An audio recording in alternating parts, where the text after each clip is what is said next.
Hi there, ho there. It is Thursday evening. It's Weather for Weather Geeks time. What a great day it was today. Even better than yesterday because, of course, it was warmer, but the sky was also brighter today. We didn't have as much in the way of that high-altitude wildfire smoke that we had in the sky, making for kind of a milky sky at times on Wednesday. Today, just a winter from start to finish, and it was our warmest day in about 3 weeks. It's been since back on April the 21st, right here, when we were in the middle 80s.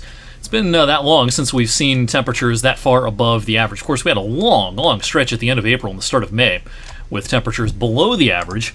So today was a winter, and we'll be in similar territory temperature-wise coming up on our Friday. Look outside at about 7:06 this evening. We're looking west here in Niles, getting set for a beautiful sunset this evening. I'll probably post a time-lapse from this camera showing that clear horizon for the sunset at about, what time is sunset? About 8:30 or so. On this Thursday evening. All right, the nation's midsection is where all the action is once again this evening, with a few, tornado watches out across the lower Mississippi Valley, parts of the Red River Valley, Oklahoma into Texas, and also across the High Plains, east of Denver into Colorado, into parts of Kansas and southwestern Nebraska as well. Now, it was a cold start to our day this morning. For the second consecutive morning, we did have some of the cooler nooks slipping into the 30s. I don't think we're going to be that cool tonight because some clouds will filter in late tonight. You'll still need a jacket if you're out early tomorrow, but it won't be probably 36 to 38 degrees in the coldest spots first thing on our Friday morning. We'll notice a steady increase in clouds on Friday, but we have adjusted the forecast some for Friday into Saturday. Now, this is still a little bit of, this is kind of tricky business timing this out, but we do think that the large majority of the daylight hours on Friday will be dry, with maybe a shower towards sunset. Don't think it'll be much, and I think the higher chance of rain is still overnight into Saturday morning. But notice the clock time here at midday on Saturday. We're seeing the rain pushing to the south and east pretty quickly. We should see a fair amount of improvement for the second half of Saturday.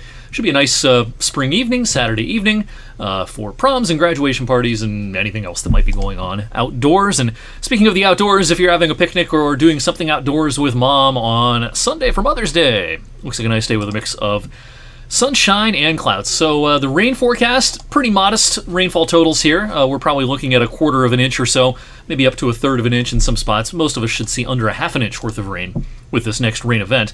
There'll be some higher totals, perhaps on the order of a half an inch to 3/4 of an inch, maybe close to an inch. Once you get down towards I-70, Columbus, Zanesville, Cambridge, heading down into extreme southern Ohio, closer to the Ohio River. But in northeast Ohio, again, rainfall amounts are looking pretty modest with this particular event, and this is really the only player in town for the next several days. Pretty quiet forecast beyond the weekend. Weekend temperatures, not as warm as Friday, but still seasonable, comfortable, 73 Saturday and 70 on Sunday. Now, once we get beyond the weekend, we're looking at plenty of dry weather for next week. It'll look and feel kind of like Mother's Day for a lot of next weekend. Mother's Day has been not one of our better weather days in recent years, with the exception of last year. We had a decent day last year, as we will this year. But in 2021, we had snow. We had 1.46 inches of total precipitation, including accumulating snow on Mother's Day back in 2021. It was 61 in 2020, but with a little bit of rain, and it was rainy at times in 2018 and 2019. Overall, the wettest Mother's Day on record occurred a little over 20 years ago, back in 2002, with 1.71. The coolest daytime high, 43. That was 2 years ago. The warmest daytime high on Mother's Day, 87 in 1936. One thing I've noticed with the general pattern during mid to late spring here, the severe weather or lack thereof, once you are into the eastern half of Ohio. Here's a look at all the tornado warning polygons that have been issued so far this season for the region.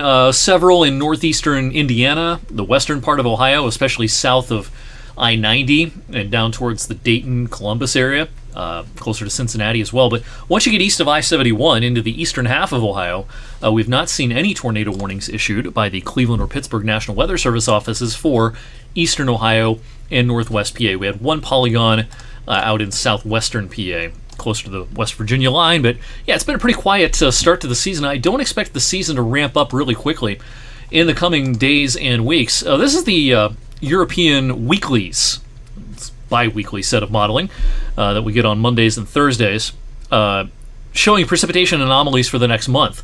And it's painting a pretty dry signal. I've been talking about this occasionally on this video in the last few weeks, that late spring and perhaps a good chunk of the summer season could be on the dry side. Typically when we see an emerging El Nino, in particular, if it's a strong one in the Pacific Ocean as we head into the summer season.